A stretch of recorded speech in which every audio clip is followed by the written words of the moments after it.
Versailles ne s'est pas fait en un jour. Tout commence en 1629, lorsque le roi Louis XIII fait bâtir un pavillon de chasse, remplacé un peu plus tard par un château en briques et pierre. Le roi Louis XIV hérite de ce petit château. À partir de 1665, le souverain décide de grands travaux. Pendant 50 ans, il n'aura de cesse d'agrandir et de transformer ce qui deviendra le plus grand château d'Europe, Versailles.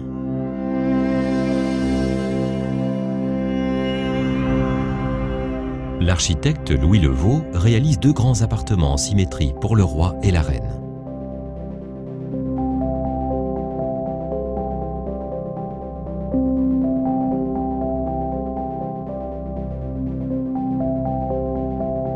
Louis XIV a fixé le gouvernement et sa cour à Versailles.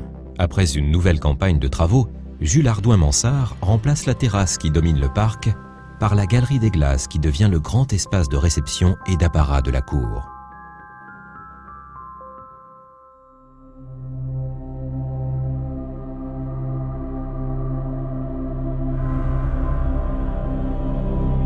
Mansart agrandit à nouveau le château pour loger toute la famille royale, la cour et tous les services administratifs du gouvernement.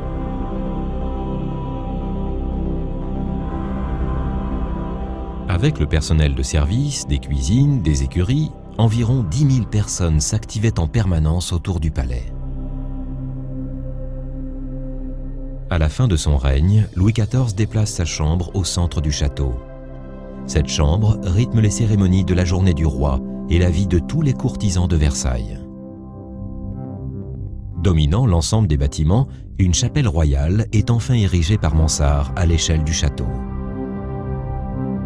Lorsque le roi Louis XV s'installe à Versailles, il rompt avec l'étiquette stricte dictée par la cour. Il fait aménager de petits appartements pour plus de confort et d'intimité.